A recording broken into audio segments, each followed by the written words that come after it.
Hello hi नमस्कार जय जगन्नाथ सांग मैंने केमती अच्छा समस्ते आशा करछि भलरे थिबे मु मध्य बहुत भलरे अछि। तो जेमती कि मु आपण मानको कथा देइथिली आ गोटे नुवा वीडियो नै के आसीजिबी तो आज आसी जेछि मु आपण मानको पखको आ गोटे नुवा वीडियो नै मु जानिनी मो वीडियो भलो होछि कि खराब होछि तथापि मु चेष्टा करछि भलो करिया पई। तो जदि कोटी भूल त्रुटि रहि जाय ताले प्रथम रु मु आपण मानको क्षमा मागि दोछि दया करी मते क्षमा कर देबे छोट भौणी भाबी कि छोट झियटे भाबी कि आउ निजर बोली भाबी कि क्षमा कर देबे आ जोटी मोर भूल रहि जाउछि दया करी मते कहिबे। तो ये कथा जो मैंने वीडियो स्टार्ट करिया पूर्व कही रखिए जो मैंने चैनल में नुआ अच्छा दयाकोरी चैनल को सब्सक्राइब कर दिंतु पाखर थी बेल आइकन को प्रेस करके ऑल नोटिफिकेशन को ऑन कर दिंतु जहाँफल मोर आगू आसता नुआ नुआ वीडियो नोटिफिकेशन प्रथम आपण मैंने पाइपर। तो आज वीडियो टॉपिक कौन अच्छी से मैंने थंबनेल देखिए जानी सारी तथापि मुझे क्लीयर कहि सबकि कहि। तो वीडियो को प्रथम शेष जाए देखूँ देखिले जाकि बुझीपारे गोटे छोटिया उदाहरण देखिए आपण टॉपिक अर्थ को बुझेबी।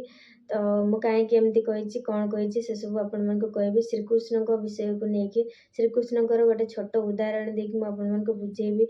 आपण मानकर आम मानकर समस्त मन में गोटे प्रश्न थाए आम आखपाखे आम जिते देखुचे केते जण आम मन सब गोटे प्रश्न थाए जे सी तो सब आम तो एत ठीक रे रोचु एत सब सत्कर्म करुचु तथापि आम जीवन में एत दुख कष्ट किंतु सामना वाला एत कुकर्म करुचंती एत से हणा कटा पिटा मरा बहुत पाप करुचंती तथापि से जीवन में कौन भी दुख कष्ट न था से बहुत खुशी रे बचती। इवन मो मन भी ए प्रश्न थिला हेले जेतेबेले मु ए वीडियोटी देखिली जो वीडियो विषय मुझे कहबी मुझे शुणिली से मो मन से डाउट भी क्लीयर है। तो मो मन भी सब गोटे प्रश्न थाए आम मैंने तो एत भल करुचु भल कर्म करने चेष्टा करुचु केबे भी कहार अमंगल चिंता भी करूनु तथापि कहीं आम जीवन में सब दुख कष्ट आने केमती एत खुशी रही पार्टी जो मैंने अन्य मानक मारुंट पिटुंट बहुत से निंदा अपमान दौरान अन्य मान मन कष्ट दौरान लुटिकी नौकरी तथापि से बहुत खुशी रोचते हेले आमे माने भूली जाउछि कर्मर फल समस्त को मिले दिने ना दिने समस्त को मिले भगवान ऊपर अच्छे से सब देखुं आज नहले काली भगवान निश्चित भाव में समस्त को कर्मर फल देवे कर्मर फल कहीं भी वर्ती जाई पारना तेणि से जेते बड़ लोक होना कहीं। तो आमे तो सब आम मनीष ना जहाँ भी हेले आमे सब चेष्टा करूँ शीघ्र कर्मर फलटा मिल जाओ किंतु भगवान शीघ्र कर्मर फल दियंतिनी। तो सी देखती समस्त को चांस दियंती सुजोग दियंती समस्त को जदि मनीष भगवान मनीष जन्म देइचंती हमको एते कष्ट रे एते जन्म पर जदि हमको मनीष जन्मटे भगवान देइचंती तो तार तो किसी गोटे कारण थी ना कि समस्त को भगवान किसी ना कि उद्देश्य नहीं कि संसार को पठेइचंती समस्त द्वारा किसी ना कि कर्म करने भगवान ए संसार को पठेइचंती हेले आमे माने आमर कर्म कौन आमर उद्देश्य कौन से सब आम भूली जाऊ आम सब कुकर्म माति जाऊ जो मैंने कुकर्म माति जाऊँ भगवान से भी सचेतन करने चेष्टा करती एमती नुहे कि भगवान निश्चित भाव में समस्त को दंड दियंती। आज यदि मु किसी खराब करती काले निश्चित भोगी हुए तो टे लेट्रे भोगी पारे कि निश्चित भाव में मुझे मो कर्मर फल भोगी। तो ये कथा समस्त को तो आम मन से जो जिनसटा आपण मान मन मो मन जो सन्देहटा अच्छी से सन्देह को दूर करने मुझे गोटे छोटिया उदाहरण छोटिया कथाटे कहबी जोटा मु शिखी शुणी से आपण मानक कहबी। तो चलते डेरी नक स्टार्ट करवा आज वीडियो। भगवान श्रीकृष्ण शिशुपाल 100 गाली शुणला जितेबाला 101 गाली शुणी सेतबेले से दंड देते से सुदर्शन चक्र रे शिशुपाल मस्तक छेदन करते। तो आपण मान मन में प्रश्न उठुथ भगवान श्रीकृष्ण पुणी कहीं शिशुपाल 100 गाली शुणा पर्यंत रही आ शिशुपाल किए ए प्रश्न मो मन भी आसाला शिशुपाल किए भगवान श्रीकृष्ण सी तो भगवान सी केमी शिशुपाल एत गाली शुणी पारे से केमती शोई पारे सी तो चाहते भी दंड दे पार था से कहीं एत दिन जाए रही।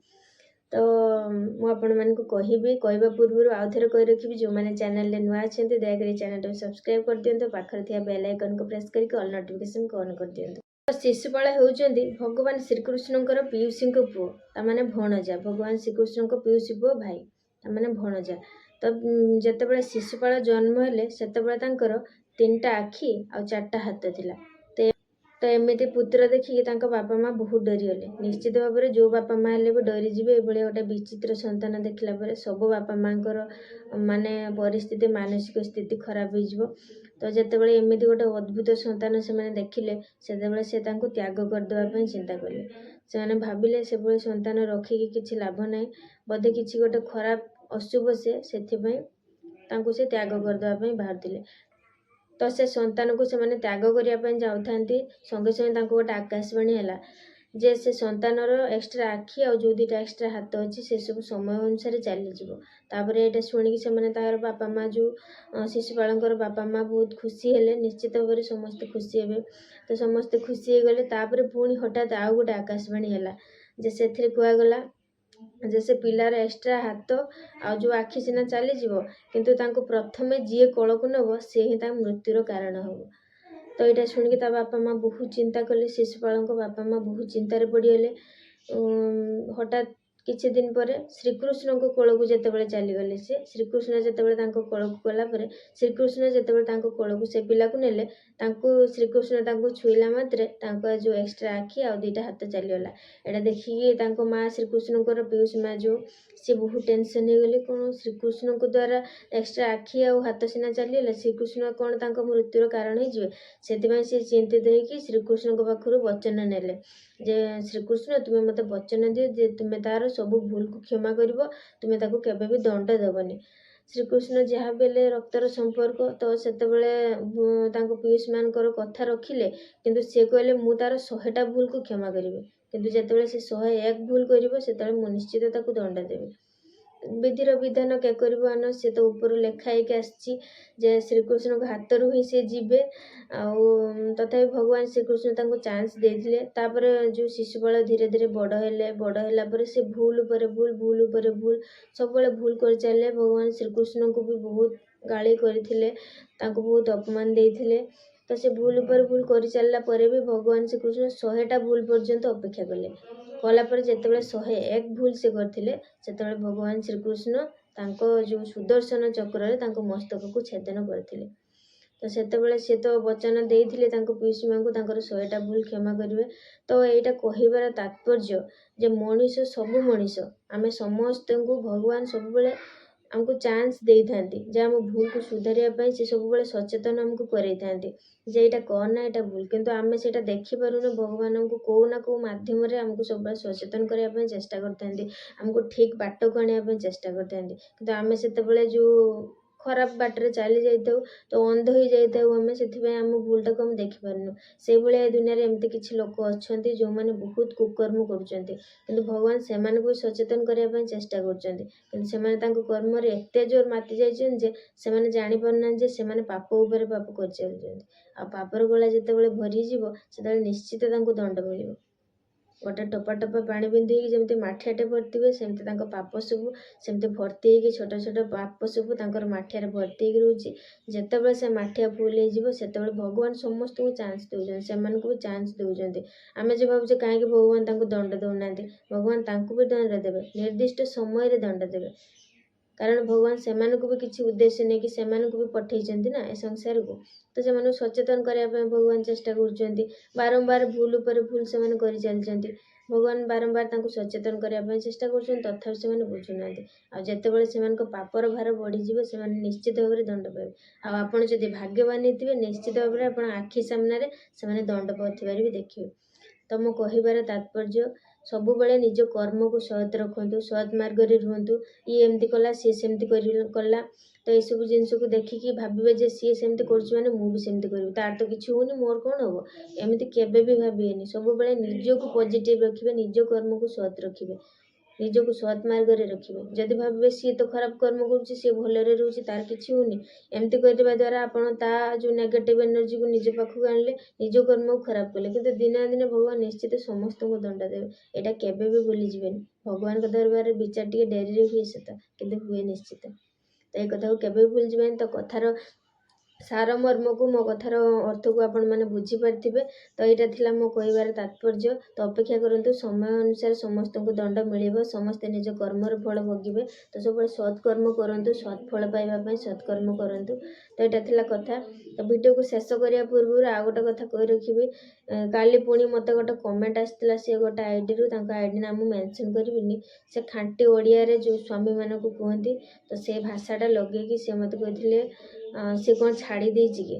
ତ ତାଙ୍କୁ ମୁଁ କହି ରଖିବି, ଆଜ୍ଞା ମୋ ଭିଡ଼ିଓରେ ସେମିତି କୌଣସି ଅଶ୍ଳୀଳତା ନାହିଁ, କୌଣସି ଖରାପ ନାହିଁ। ଆପଣମାନେ କୁହନ୍ତୁ କିଛି ଖରାପ ଅଛି କି? ମୁଁ ଆଗରୁ ବି କହି ରଖୁଛି, ଖରାପ କମେଣ୍ଟ କେହି ଦିଅନ୍ତୁନି। ମୋ ଆଇଡ଼ିରେ ଟୋଟାଲ୍ ମେନସନ୍ ବି ମୁଁ କରିଦେଇଛି। ଯଦି ଭିଡ଼ିଓ ପସନ୍ଦ ନ ଆସୁଛି ଦେଖନ୍ତୁନି, ଭିଡ଼ିଓକୁ ସ୍କିପ୍ କରିଦିଅନ୍ତୁ। ଏମିତି ଆଜେ ବାଜେ କମେଣ୍ଟ ଦିଅନ୍ତୁନି। କ'ଣ ଖରାପ ଅଛି ମୋ ଭିଡ଼ିଓରେ କୁହନ୍ତୁ? ମୁଁ କଥା ଦୀପଦ କହୁଛି, ଯଦି ଆପଣଙ୍କୁ ମୋ କଥା ପସନ୍ଦ ନ ଆସୁଛି ତାହେଲେ ସ୍କିପ୍ କରନ୍ତୁ ନା, ଡାଇରେକ୍ଟ ମୋତେ ବ୍ଲକ୍ ହିଁ କରିଦିଅନ୍ତୁ। ମୁଁ କହୁନି ଆପଣମାନେ ମୋ ଭିଡ଼ିଓ ବସିକି ଦେଖନ୍ତୁ କି ଆଲତୁ ଫାଲତୁ କମେଣ୍ଟ ସବୁ ଦିଅନ୍ତୁ। କ'ଣ ଛାଡ଼ି ଦେଇଛି କି ତା ମାନେ କ'ଣ? ମୋ ସ୍ୱାମୀ ମୋ ପାଖରେ ଅଛନ୍ତି। ଆପଣଙ୍କ ମାନେ ଏକ୍ସଟ୍ରା କାଇଣ୍ଡ ଇନଫର୍ମେସନ୍ ମୁଁ କହିଦେଉଛି ଆପଣମାନଙ୍କୁ, ମୋ ସ୍ୱାମୀ ମୋ ପାଖରେ ଅଛନ୍ତି। ଆମେ ସମସ୍ତେ ମିଳିମିଶିକି ରହୁ। ବହୁତ ସୁନ୍ଦର ପରିବାର ମୋର, ଶାଶୁ ଶ୍ୱଶୁର ସମସ୍ତେ ଆମେ ମିଳିମିଶିକି ରହୁ। ମୋ ପରିବାରରେ କେହି ଖରାପ ନୁହନ୍ତି। ଆଜି ସେଇମାନଙ୍କ ପାଇଁ ହିଁ ମୁଁ ଭିଡ଼ିଓ କରିପାରୁଛି, ଆପଣମାନଙ୍କ ସାମ୍ନାକୁ ଆସିପାରୁଛି, ସେମାନଙ୍କ ଭଲ ପାଇବା ଆଉ ସ୍କୋପ୍ ପାଇଁ। ନହେଲେ ମୁଁ ଆପଣମାନଙ୍କ ସାମ୍ନାରେ ବସି ପାରିନଥାନ୍ତି। ଆଉ ସେମାନେ ବି ମୋ ଭିଡ଼ିଓ ଦେଖନ୍ତି, ସମସ୍ତେ ଦେଖନ୍ତି। ମୁଁ ଯେଉଁ ଏମିତି କୌଣସି ଖରାପ ଭିଡ଼ିଓ କରୁନି ଯେ ମୋ ପରିବାର ଲୋକ ଦେଖିପାରିବେନି କି ଆପଣମାନେ ଖରାପ କିଛି କହିବେ। ତ ଦୟାକରି ହାତ ଯୋଡ଼ିକି ଅନୁରୋଧ କରୁଛି, କେହି ବି ଖରାପ କମେଣ୍ଟ ଦିଅନ୍ତୁନି। ଆଉ ଯିଏ ଖରାପ କମେଣ୍ଟ ଦେଉଛି ନା, ସେ ପ୍ରକୃତରେ ତା ମାଆର ମୂଲ୍ୟ ହିଁ ବୁଝେ। ଯେ ଗୋଟେ ନାରୀକୁ ଅସମ୍ମାନିତ କରିପାରେ, ସେ କେବେ ବି ଗୋଟେ ଭଲ ମଣିଷ ହେଇନଥିବ। ଏଇଟା ତ ସତ। ତ ଛାଡ଼ନ୍ତୁ ସେ କଥା, ଯିଏ ଯାହା କହିବାର ଅଛି କୁହନ୍ତୁ। ମୁଁ ମୋ କର୍ମ ପଥରେ ଆଗେଇ ଚାଲିବି। ରହୁଛି, ନମସ୍କାର, ଜୟ ଜଗନ୍ନାଥ। ଯଦି କିଛି ଭୁଲ ତ୍ରୁଟି ରହିଯାଇଥିବ ତାହେଲେ ମୋତେ କ୍ଷମା କରିଦେବେ। ଆଜି ସମୟ ହେଲାଣି, ରହୁଛି, ନମସ୍କାର, ଜୟ Jagannath. See you in the next video.